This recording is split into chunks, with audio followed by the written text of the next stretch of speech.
The Cats of Ulthar by H.P. Lovecraft. It is said that in Ulthar, which lies beyond the river Sky, no man may kill a cat. And this I can verily believe as I gaze upon him who sitteth purring before the fire. For the cat is cryptic, and close to strange things which men cannot see. He is the soul of antique Egyptus, and bearer of tales from forgotten cities in Meroe and Ophir.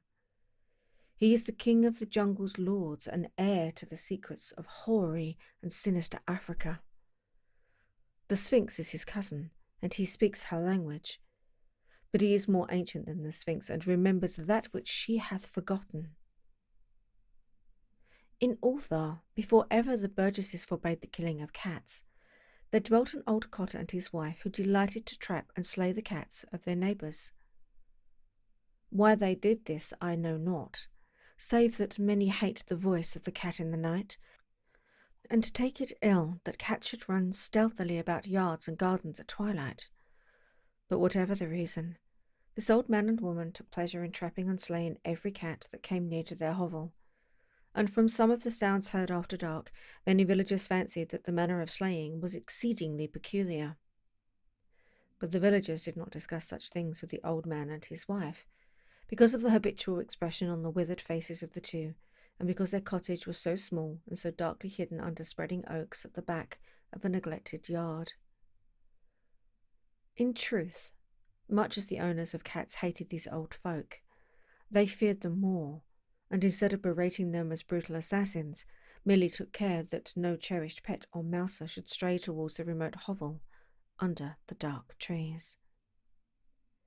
When through some unavoidable oversight a cat was missed, and sound heard after dark, the loser would lament impotently, or console himself by thanking fate that it was not one of his children who had thus vanished. For the people of Ulthar were simple, and knew not whence it is all cats first came. One day a caravan of strange wanderers from the south entered the narrow cobbled streets of Ulthar. Dark wanderers they were, and unlike the other roving folk who passed through the village twice every year. In the marketplace they told fortunes for silver and bought gay beads from the merchants. What was the land of these wanderers none could tell, but it would seem that they were given to strange prayers, and that they had painted on the sides of their wagons strange figures with human bodies, and the heads of cats, hawks, rams, and lions. And the leader of the caravan wore a headdress with 2 horns and a curious disc betwixt the horns. There was in this singular caravan a little boy with no father or mother, but only a tiny black kitten to cherish. The plague had not been kind to him, yet had left him with small furry thing to mitigate his sorrow. And when one is very young, one can find great relief in the lively antics of a black kitten. So the boy whom the dark people called Menes smiled more often than he wept as he sat playing with a graceful kitten on the steps of an oddly painted wagon. On the 3rd morning of the wanderer's stay in Ulthar, Menes could not find his kitten, and as he sobbed aloud in the marketplace, certain villagers told him of the old man and his wife, and of sounds heard in the night. And when he heard these things, his sobbing gave place to meditation, and finally to prayer. He stretched out his arms towards the sun and prayed in a tongue no villager could understand, though indeed the villagers did not try very hard to understand, since their attention was mostly taken up by the sky and the odd shapes the clouds were assuming. It was very peculiar, but as the little boy uttered his petition, there seemed to form overhead the shadowy, nebulous figures of exotic things, of hybrid creatures crowned with horn-flanked discs. Nature is full of such illusions to impress the imagination. That night the wanderers left Ulthar and were never seen again, and the householders were troubled when they noticed that in all the village there was not a cat to be found. From each hearth the familiar cat had vanished, cats large and small, black, grey, striped, yellow and white. Old Crannan, the burgomaster, swore that the dark folk had taken the cats away in revenge for the killing of Menes's cat, and cursed the caravan and the little boy. But Nith, the lean notary, declared that the old cotter and his wife were more likely persons to suspect, for their hatred of cats was notorious and increasingly bold. Still no one durst complain to the sinister couple, even when little Attal, the innkeeper's son, vowed that he had at twilight seen all the cats of Ulthar in that accursed yard under the trees, pacing very slowly and solemnly in a circle around the cottage, two abreast, as if in performance of some unheard-of rite of beasts.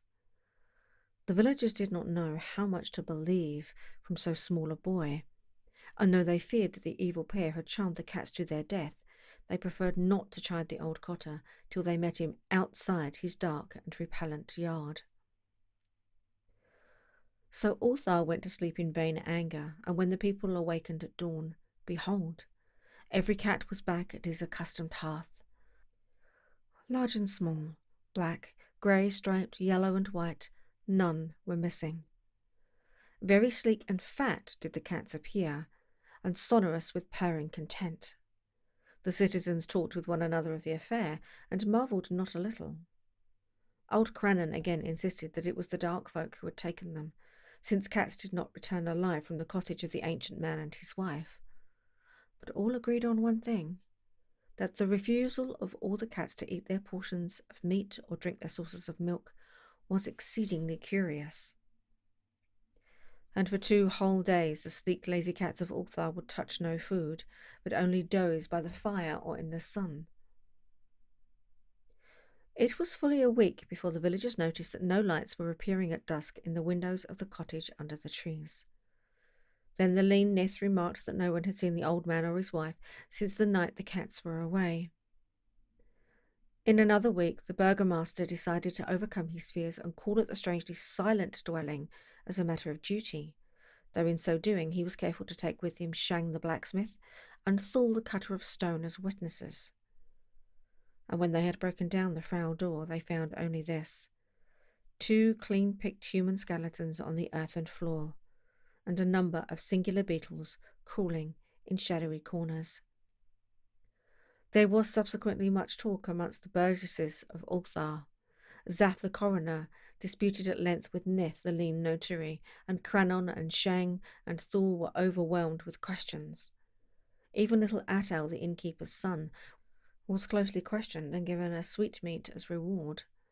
They talked of the old cotter and his wife, of the caravan of dark wanderers, of small Menace and his black kitten, of the prayer of Menace and of the sky during that prayer, of the doings of the cats on the night the caravan left, and of what was later found in the cottage under the dark trees in the repellent yard. And in the end the burgesses passed that remarkable law which is told of by traders in Hagath and discussed by travellers in Nia, namely, that in Ulthar no man may kill a cat.